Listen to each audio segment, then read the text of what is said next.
Hey folks, we are back again. Once again, we need something better than that, but we're back again for whatever this is, and we're changing up the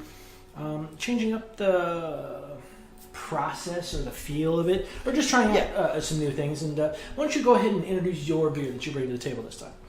I'm bringing Trappistes Rochefort. I can't really pronounce it. It's Belgian beer. It is a Belgian ale. It is made in Belgium by Abbey Saint Rem in Rochefort. So I've had this particular beer before. In fact, I've had quite a few of their beers on my own, but I never really sat down and analyzed them. So it's kind of a different experience with every beer when you sit down and actually think about what's going in and what you're tasting. You tend to notice little things here and there, and what you thought may have been an exceptional beer turns out may fall a little short, or what you're realizing is actually quite better beer. Yeah, very much so. And I'm bringing to the table the Belgian style golden ale from Pranqster. No, the name is Pranqster, and it's from North Coast Brewing Company, which most of us remember as an old favorite of ours with Old Rasputin. This is his younger brother, this Belgian-style golden ale, and it turns out that we'll be able to actually compare and contrast because they're both Belgian ales. Well, isn't that just grand? Yes. Well, yours is an American Belgian ale. Mine is a true Belgian ale. Yeah. All right, so let's get into whatever this is. If I can open my beer. Ta-da. Ooh, nice strong smell right off the bat.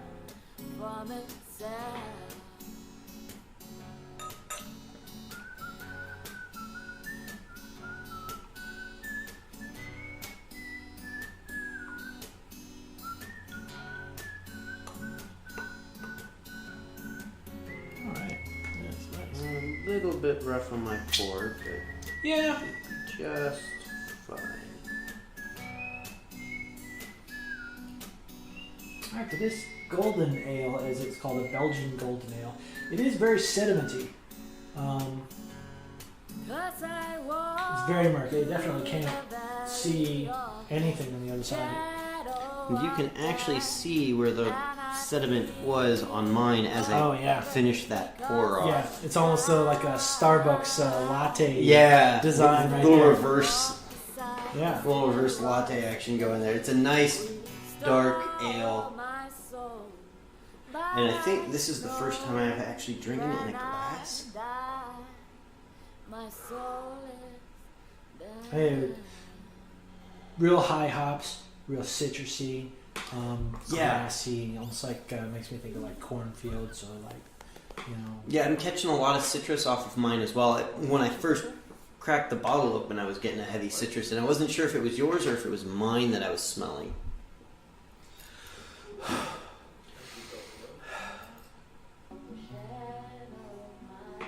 Yours definitely has a softer scent to it.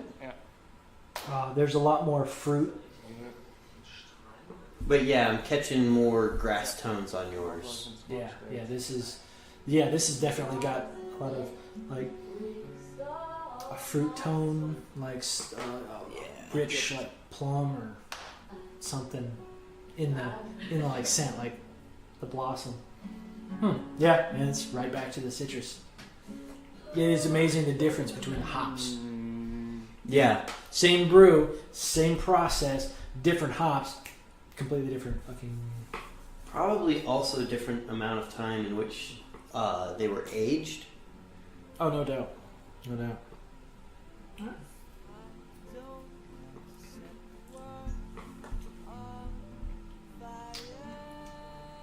Real gentle tongue feel. Yeah.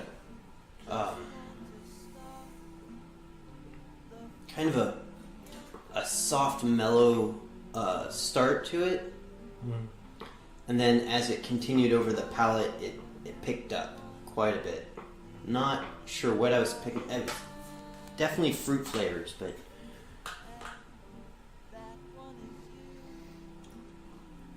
Yeah, this has like a classic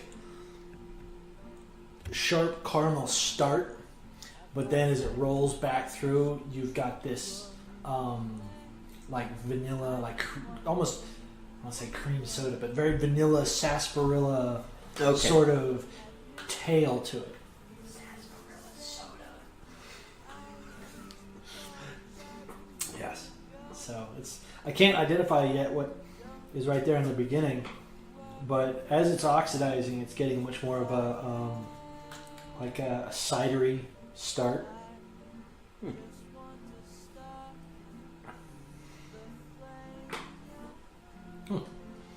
This one is just way more complex than I remember it being.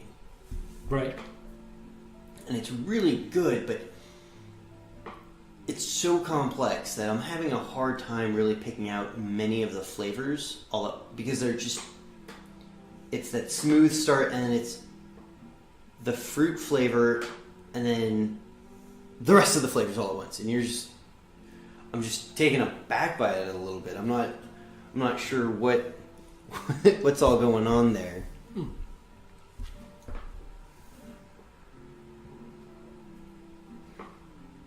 Next time we should probably bring like glasses of water. Mm-hmm.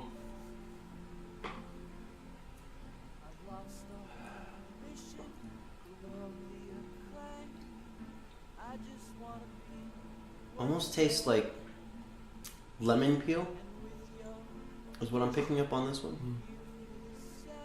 How that tail though? Well, this does have a complex, like there's like honey, maybe like honeysuckle or something in there. Yeah, just I think it's that honey layer or something akin to it. It almost tastes like, you know how beeswax tastes? Do you ever have like actual honey? oh yeah. And I'll just chew on it like it's yum for a little bit. Yeah.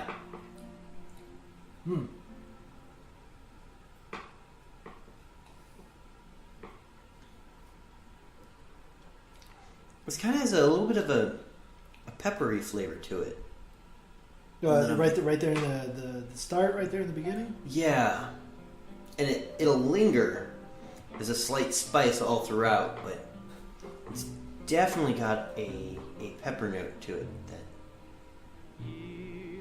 I'm picking up on. Yeah. I can't decide whether this is like a berry or some sort of fruit. Like every time I think I have it nailed down, it's like, oh, that's strawberry. No, it's like boysenberry. No, it's more like a peach. Fuck.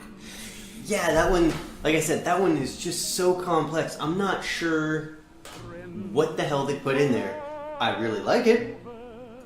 It's exceptional. It's one of... We haven't had the best experience with European brews, to be honest. Most of the time we're like, this is great. It's a good classic Belgian. It's a good classic stout. It's a good classic porter.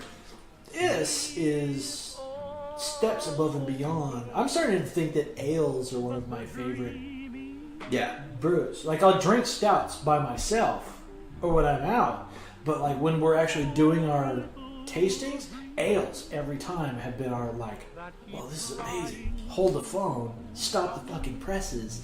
Yeah. It's always been ales. Definitely a good drink. I think yours is probably a little bit more of an easy drinker than the one I picked up. Yeah. That...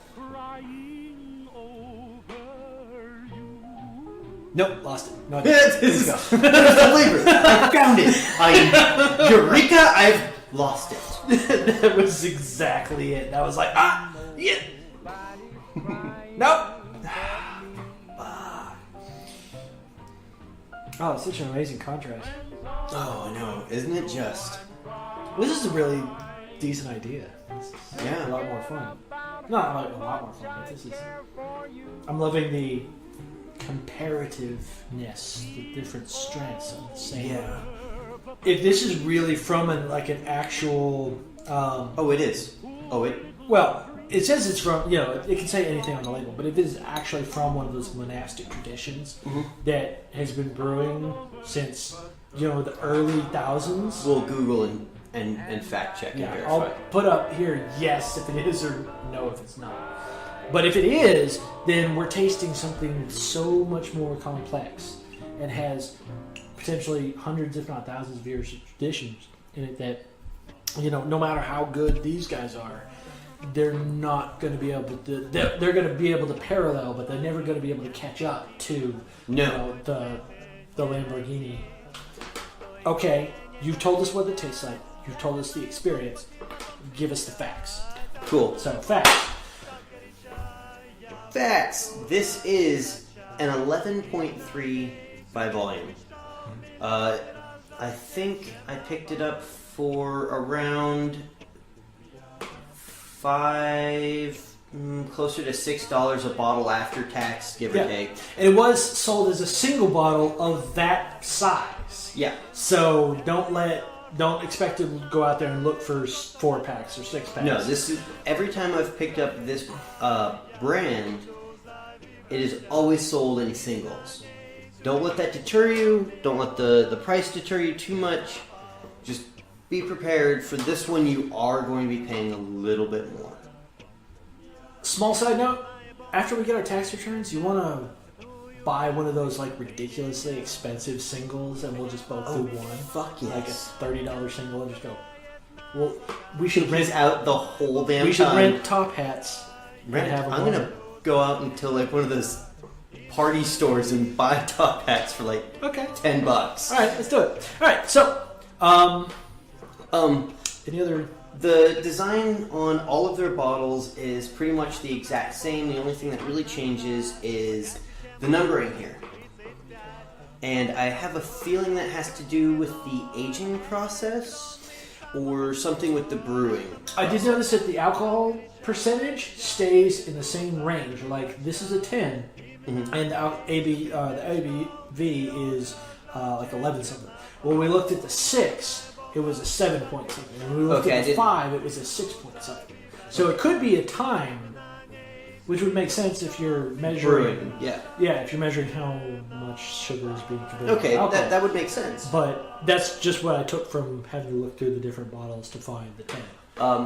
Quick note, as I'm looking on here, authentic Trappist product. I need to find out what that means. It's got a little cute little stamp here and everything. I don't want to pause all of our various machines to Google what that means right now. Yeah, that would be a pain in the ass. Yes. It is a simple bottle design. The cap is merely just restating the number on the front of the bottle. Yeah, no frills. No frills. We like. We like Yeah, that. we do enjoy that. The only reason I went and got this as opposed to any other beer that was in the store was I was being a rather indecisive little bitch. And I went with what I knew. And something I had been meaning to keep grabbing and keep showing. I keep pointing it out to everyone. Oh, this is a good one. Oh, this is a good one. And we never got it. For whatever reason, no one ever touched it. No one ever got it. So I said, fuck it. Yeah. What I'm going to get. Yeah, that's fair. All right. Well, then we'll do a quick one on my side. Now, we do, of course, like its cousin, Old Rasputin. It's one of our favorites. Yeah. Well, yours. More than mine. Yeah, it's from Fort Bragg, California. It's, not a huge amount to say about it that we haven't already said at one point in time. The box itself is great. It gives you like unique story about the beer and the brewery on each side, which is fantastic. The bottle shows the serving glass type and also the recommended room temperature, which this is a 50 degree.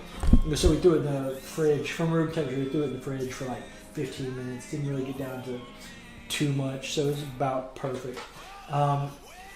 Other than that, it's 7.6, which is decent for our usual process. Yeah. Bottle itself is great labeling. No special press or blow on the bottle. Yeah, same with this one. Just a very standard. I noticed that the neck is very like tall French neck. So I think that has to do with the fact that there is sediment in the bottom of this bottle. And like normal, when you pour the sediment, or when you're pouring the bottles that are bottle finished, you're supposed to savor that last little bit. And I think the longer neck would help with that. Okay. I would think. All right. Well, this retailed for about 11. About 11. So. All right.